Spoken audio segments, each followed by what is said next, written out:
Hello YouTube, today I'm going to be making a new tier list at the end of patch 1.0. This might have had some changes as I've gathered more information about the characters, I've played the game more, I simply have become more experienced at the game and at how it should be played. Now, this is my own tier list, it's my own opinion about the characters. If you like a character, if you think character is good, I might be wrong. This is simply my own opinion. Please do not take these as facts, it's simply my opinion. And it is, of course, subject to change.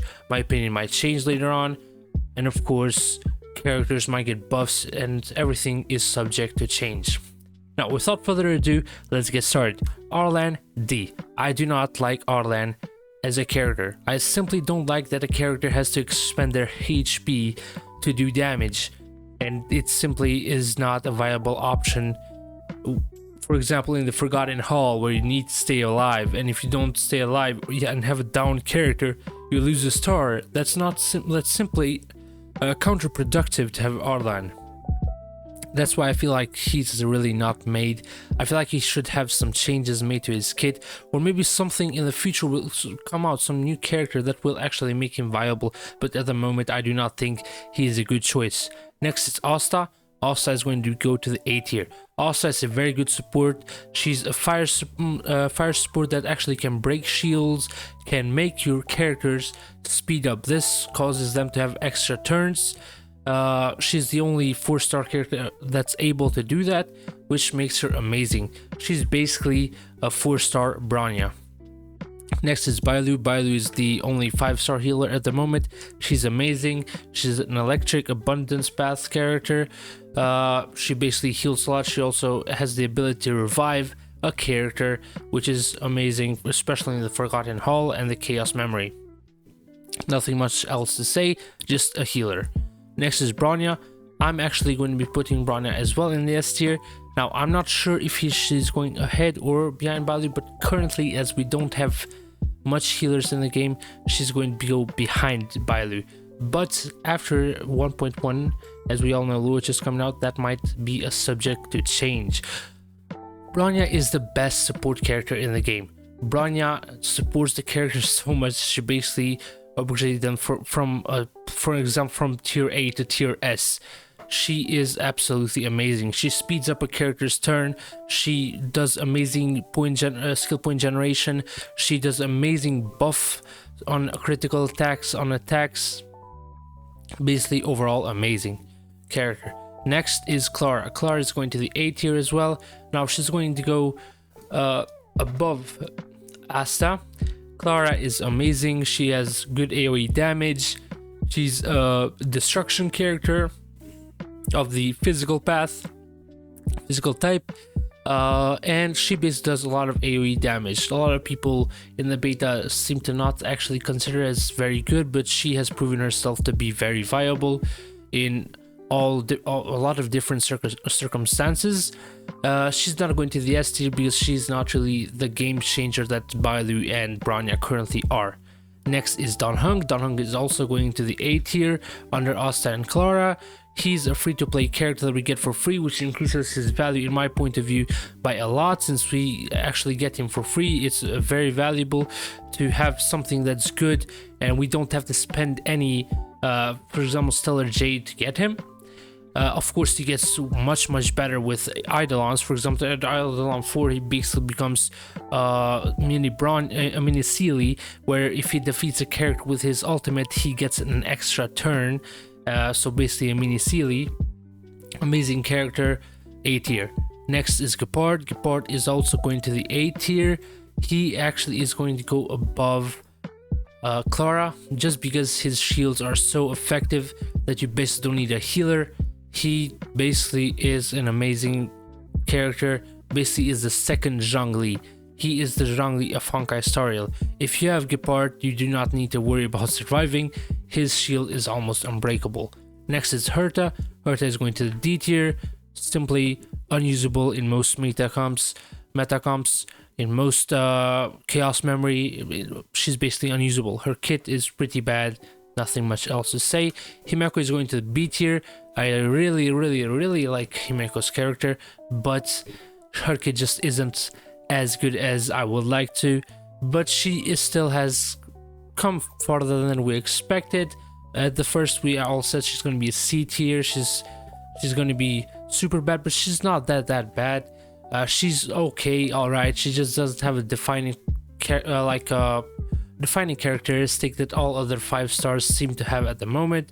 And maybe sometime in the future, a new mode or new game mode can come out, and she's going to be very useful for that one. Who knows? But until then, she's going to be B tier. Hook is also going to go to the B tier. Actually, I'm going to put Hook above Himeko just because she's a free-to-play character and she's very fun to play in my opinion.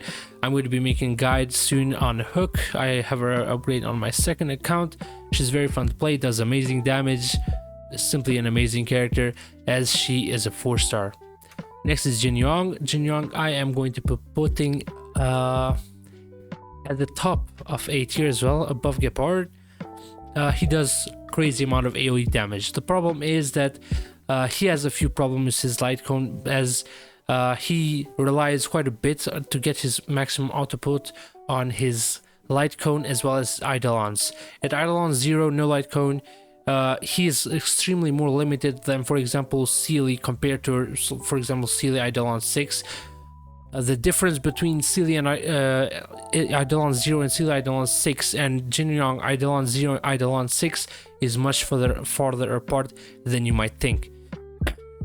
That's mainly the reason why I'm going to be putting him at A tier. He has a lot of hidden potential locked behind the paywall. Next, I'm going to actually also be mentioning what I think the new characters that are going to be coming out are going to be.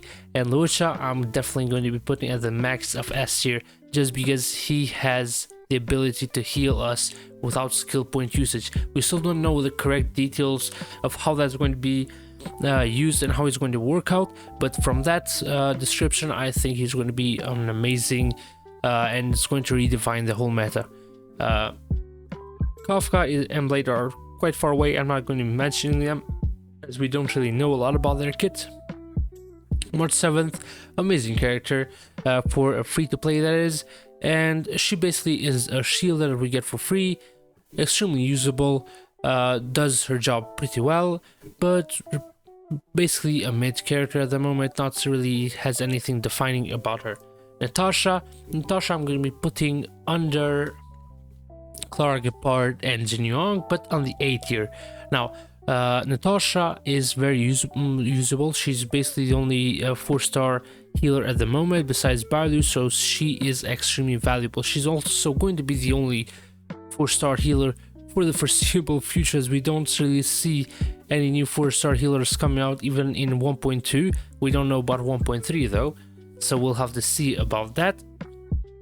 But as she is the only 4-star healer, she is extremely valuable, and yeah, there's not much to say about her. She's basically the only healer that free-to-plays who don't got lucky enough to get either Lucha or Bailu can use, and she does her role pretty well. Next is Pella. Pella is going to the B tier. I feel like she's going to be better at the end game, but as it currently stands, she just isn't as good as I would like, and she just doesn't compare to the characters above her. That's mainly why she's in the B tier. Chinkyu, I'm going to be putting in the A tier. Now, this might have had change from my past tier list, and mostly it's because Chinkyu is the only quantum character that we actually get for free. And besides Sealy, so she's the only one. That basically makes her extremely valuable. Also, she has a very fun to play playstyle, and I really had a lot of fun while messing around with her on an account. So I'd really suggest, if you want to have some fun, you have free space, free materials to do anything, sure, and I suggest you build her if you do not have a Sealy. Next is Sampo. Sampo is also going to be going on behind Natasha, but on the A tier. Sampo is an amazing character. His damage over time is amazing. I feel like we're still not a lot of people have actually seen his true potential, and we have already seen a lot of people do a crazy amount with Sampo. For example, Amtash, I think, did Simulation World 6 with Sampo at level 20 in his squad, which was amazing to see. Basically, he has a lot of potential, and his damage over time is crazy. Now, I'm feeling like Sampo and Kafka together will make a great team. They will make a new meta for Nihility characters. Next is Sealy. Sealy, I'm going to be putting under Bailu. I'm going to be putting her above Bailu and under Luocha, but those can change positions. I'm not 100% sure which one will be on top, but at the current rate, she is the best character I feel in the entire game at 1.0. She is an amazing solo target, but actually can become an AoE unit because of her talent, which when she defeats a character, she gets an extra turn. Amazing character, a ton of damage.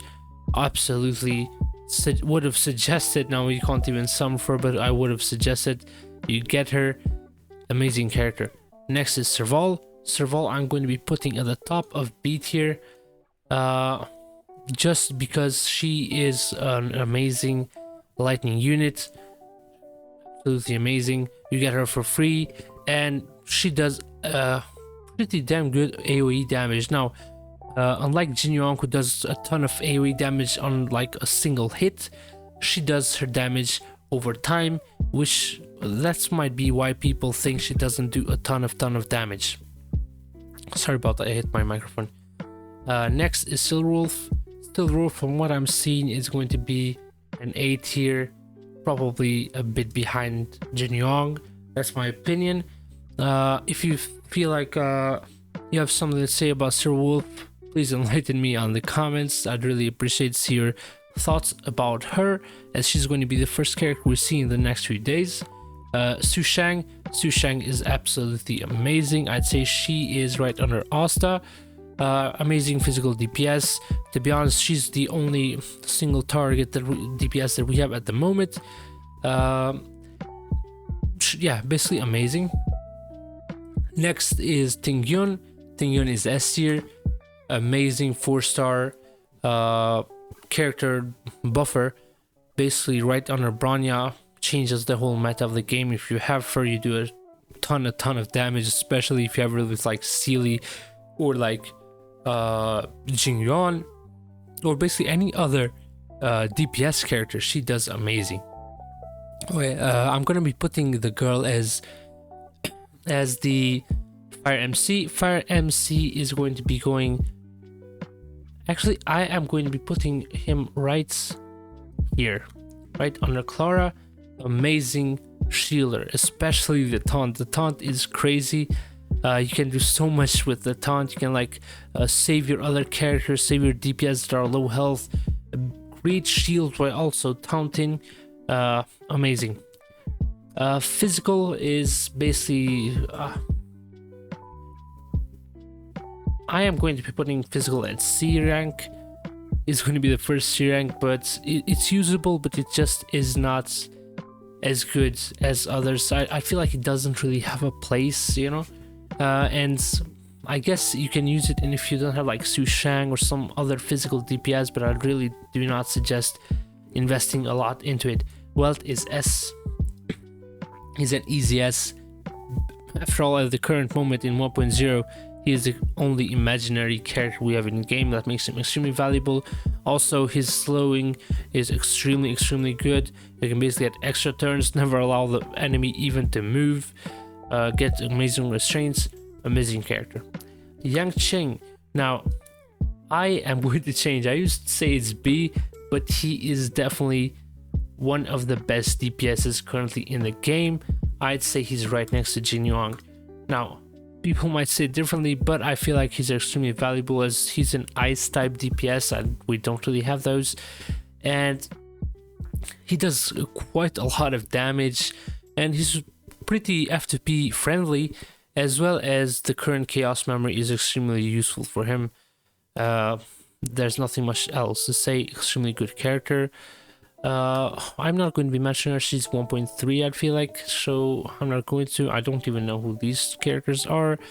Yukong, I'm going to be putting Yukong directly at the A tier, but I'm not going to actually say she's the lowest or the highest. We still don't know her kit, but just because she is a free-to-play imaginary character, that makes her at least A rank, just because we don't have any other besides Welt that are imaginary. And Luca, I don't even know what's put him at, so I'm just gonna leave him there. And that's basically it for this video. If you liked it, please comment down below your thoughts. Until next time, guys, see ya later.